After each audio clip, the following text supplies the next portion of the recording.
चाहते कि मुझे कलयुग में जन्म मिले। क्यों? क्योंकि केवल नाम जप और नाम कीर्तन से इसमें वो पद प्राप्त होता है जो बड़ी बड़ी तपस्या, यज्ञ, ध्यान, साधना से भी नहीं होता। अधिक जप करने से शरीर के परमाणु मंत्राकार हो जाते हैं, नामाकार हो जाते हैं। जो जितना अधिक नाम जप करेगा उसमें उतनी अधिक भागवतिक शक्ति आएगी, जिसमें जितनी अधिक भागवतिक शक्ति आएगी वो उतने निर्विकार होता जाएगा। समझ रहे कि एक नाम जप का तुम नियम लो, निर्वाह करेंगे भगवान और तुम्हें निश्चित भगवत प्राप्ति होगी। जिस दिन हमारी नाम जप में आसक्ति हो गई उसी दिन कोई भी पद दुर्लभ नहीं रहेगा, सब प्राप्त हो जाएगा। कोई चतुर सुजान नाम को पकड़ पाता है। अगर चिंतन में राधा नाम रहा, शरीर छूटा तो श्री जी को प्राप्त हो जाओगे। पूज्य बाबा कह रहे कलिकाल है और साधन सिद्ध होना बहुत कठिन है। एकमात्र नाम का सहारा ले लो, निरंतर नाम जप करो। जो जितना अधिक नाम जप करेगा उसे उतनी अधिक भागवतिक शक्ति प्राप्त होगी। ध्यान दीजिए, जो जितना अधिक नाम जप करेगा उसे उतनी ही अधिक भागवतिक शक्ति प्राप्त होगी। जितनी अधिक भागवतिक शक्ति प्राप्त होगी उतने अधिक निर्विकार होते जाओगे। बहुत पॉइंट की बात है। सब कहते हैं हमें ये विकार, ये विकार, ये रोने की, घिघियाने की जरूरत नहीं है, ताकतवर बनने की जरूरत है।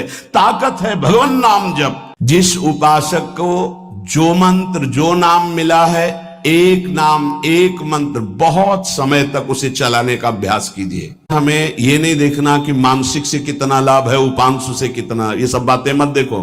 अरे वाचिक से 10 गुना उपांशु, उपांशु से 100 गुना मानसिक, ये गुना उना हमें नहीं चाहिए। इस समय हमें भगवदाकार वृत्ति करनी है। हमें कोई लाभ हो, हानि हो, गुना से मतलब नहीं। वहां जपने से इतना लाभ, वहां जपने, हमारा केवल लक्ष्य है प्रभु का स्मरण। पकड़ो बात। अब वो अगर मानसिक नहीं हो रहा तो उपांशु आते हैं, उपांशु नहीं हो रहा तो हम वाचिक आते हैं, वाचिक नहीं हो तो हम कीर्तन करते हैं। छोड़ेंगे नहीं, तुम्हें बख्शेंगे नहीं। अनन्य चेता सततम, हमें सतत अनन्य चित्त को अपने आराध्य देव में जोड़ना है। जिस उपासक में भोगों की त्याग वृत्ति अधिक है वो बहुत जल्दी सिद्ध होता है। पकड़ो, जो तत्व ज्ञान प्राप्त करना चाहता है या प्रेम प्राप्त करना चाहता है, उसको चाहिए कि सदगुरु की अधीनता स्वीकार कर ले, क्योंकि बिना सदगुरु की अधीनता के उसे परिपक्व अवस्था प्राप्त नहीं होगी। जो सदगुरु बतावे, नियम दे, उनका अक्षरशः पालन करे। जब सदगुरु की कृपा से अधिक जप होने लगता है तो शरीर के परमाणु नामाकार, मंत्राकार हो जाते हैं। अधिक जप करने से शरीर के परमाणु मंत्राकार हो जाते हैं, नामाकार हो जाते हैं। जो नाम है इसमें सूचि, असूचि, पवित्रता, पवित्रता, समय, कुसमय, स्थान, कुस्थान, इसका कोई विचार नहीं। लेकिन मंत्र में इसका विचार। मंत्र नहीं चला सकते कि शौचालय में बैठे मंत्र जप रहे हो, या आप लघु शंका करते हुए मंत्र जप रहे हो, या आप शौचालय लघु शंका से निवृत्त होकर पवित्र नहीं हुए, वही कपड़े जो शौच में, वही नहीं, ऐसे नहीं। फिर आपकी बुद्धि विकारग्रस्त हो जाएगी। ये महापुरुषों के निर्णय है। जो नाम जप करता है, भगवान नाम कीर्तन करता है, तो उसमें निश्चित भाव जागरण होता है कि एक आदमी ध्यान करे और एक आदमी नाम जप, नाम कीर्तन करे, तो थोड़े समय में तुम देख लेना कि नाम जापक और नाम कीर्तन करने वाले की आध्यात्मिक उन्नति कितनी जोर की हुई है। देखो, कलयुग को बहुत खराब बताया गया है। पूज्य बाबा कह रहे युग है भी इसमें बहुत दोष, परंतु हम आपसे कहते हैं कि कलयुग बहुत महिमामय भी है। बड़े बड़े ऋषि मुनि देवता याचना करते हैं कि मुझे कलयुग में जन्म मिले। क्यों? क्योंकि केवल नाम जप और नाम कीर्तन से इसमें वो पद प्राप्त होता है जो बड़ी बड़ी तपस्या, यज्ञ, ध्यान, साधना से भी नहीं होता।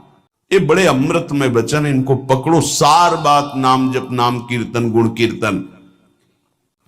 देखो, स्वयं भगवान ने कहा है यज्ञानाम जप यज्ञोस्मि, सब यज्ञों में श्रेष्ठ यज्ञ मैं हूं, जप यज्ञ। अब यज्ञ अश्वमेध यज्ञ, राजसूय यज्ञ, बड़ी बड़ी यज्ञ जो चक्रवर्ती सम्राट महाबलशाली पुण्यात्मा राजर्षि करते थे, उन सब यज्ञों में श्रेष्ठ है जप यज्ञ। देखो, इस जप यज्ञ में ना तो शुद्ध घी की आवश्यकता है, ना तो मंत्रवेत्ता ब्रह्म ऋषि की आवश्यकता है। यज्ञ में बड़ी जानकारी, बड़ी व्यवस्थाएं सुव्यवस्थित करने पर ही फल मिलता था। जैसे यज्ञ करता, कोई अंग भंग नहीं होना चाहिए, किसी भी अंग में किसी भी तरह की कोई कमी नहीं होनी चाहिए। अगर एक आंख काम नहीं करती तो तुम यज्ञ में सफलता प्राप्त नहीं कर सकते, बैठ नहीं सकते, यजमान नहीं बन सकते। कोई भी रोग, कुष्ठी रोग, विधुर, अविवाहित, कई तरह की शर्तें, फिर मंत्रवेत्ता ब्रह्म ऋषि का मिलना, फिर यज्ञ की सामग्री, फिर सम्यक रूप से निर्विघ्न यज्ञ हो जाए तब उसका फल, और वो भी स्वर्ग आदि अन्य लोग। सब यज्ञों में श्रेष्ठ ये जप यज्ञ है। इसे बालक भी कर सकता है, बूढ़ा भी कर सकता है, स्त्री भी कर सकता, कोई भी कर सकता है, बिना पढ़े लिखे कोई भी हो। राधा राधा जपने के लिए कौन सी विद्या पढ़ने का, ये परा विद्या है, ये आ गई तो सब विद्याएं जागृत हो जाएंगी। जो ब्रह्म विद्या, तत्व ज्ञान या प्रेम का रहस्य, ये सब जागृत हो, ये परा विद्या है राधा नाम। पूज्य भाई जी का मैं अपना प्रथम और अंतिम अनुभव कहता हूं कि एक नाम जप का तुम नियम लो, निर्वाह करेंगे भगवान, और तुम्हें निश्चित भगवत प्राप्ति होगी। नाम जप तुम करो, जितेंद्रियता नाम जप प्रदान करेगा। पीछे ध्यान दीजिए, अभी सत्संग में कहा गया, जो जितना अधिक नाम जप करेगा उसमें उतनी अधिक भागवतिक शक्ति आएगी, जिसमें जितनी अधिक भागवतिक शक्ति आएगी वो उतने निर्विकार होता जाएगा। समझ रहे? नाम जप और जितेंद्रियता से सब कुछ हो जाएगा, तत्व ज्ञान, प्रेम, क्योंकि नाम जप से बहुत जल्दी हृदय पवित्र होता है, और पवित्र हृदय में तत्व ज्ञान और प्रेम प्रकाशित होता है। सबसे कठिन चीज, सबसे कठिन साधना बाबा क्या है? नाम जप। बुद्धि को पावन करने वाला, मन को शांत करने वाला, भगवत प्राप्ति कराने में समर्थ है नाम जप, मंत्र जप। बहुत अच्छा उपासक हो जाएगा जो नाम जप मंत्र में अपनी आसक्ति कर ले। जिस दिन हमारी नाम जप में आसक्ति हो गई, उसी दिन कोई भी पद दुर्लभ नहीं रहेगा, सब प्राप्त हो जाएगा। कोई चतुर सुजान नाम को पकड़ पाता है। एक नियम ले लो, सोने से जागने तक, जागने से सोने तक, जीवन से मरण तक हम केवल नाम की ही आराधना करेंगे, बस। देहनाश पर्यंत तत्परता पूर्वक बिना फल देखे, ये क्या फल मिल रहा है? तुम निश्चिंत होकर केवल नाम का अभ्यास करो, तुम्हें पुरुषार्थ और करने की जरूरत, सब कुछ प्राप्त हो जाएगा। अब जैसे कोई कह दे कि तुम्हें कोई और कर्म करने की जरूरत नहीं, यहां ध्यान दीजिए, यहां आंतरिक साधना की बात हो रही है। भाई तुम गृहस्थ हो, व्यापार करो, किसानी करो, नाम चलाओ, एक एक फावड़े में नाम चलाओ। ग्राहक से बात कर रहे हैं, भगवान का स्वरूप मानकर बात की, इसके बाद खाली समय में नाम जप कर रहे हैं। विद्यार्थी हैं, अपने स्कूल का कार्य किया, शेष समय जितना जो हम समय बर्बाद करते हैं उसमें नाम जप कर लिया, महान बुद्धिमान हो जाएगा वो। नाम जप के लिए सब, हम गृहस्थ हैं, हमारे पास समय, हम विद्यार्थी, हम व्यापारी। भाई ये कितने दिन रहेगा व्यापार, कितने दिन रहेगी ये विद्या, कितने दिन रहेगा तुम्हारा ये धन वैभव ऐश्वर्य? अंतिम में ये नाश का खेल यहां अवश्य होता है। इसका नाम ही मृत्यु लोक है। यहां सब कुछ मरा हुआ है, प्रतिपल मर रहा है।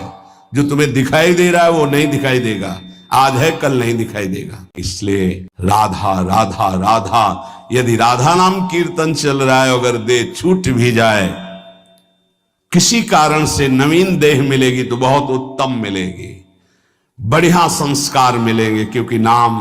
और अगर कहीं अंतिम चिंतन में राधा ही नाम, ये हम कह रहे सुनने की, और अगर चिंतन में राधा नाम रस शरीर छूटा तो श्री जी को प्राप्त हो जाओगे।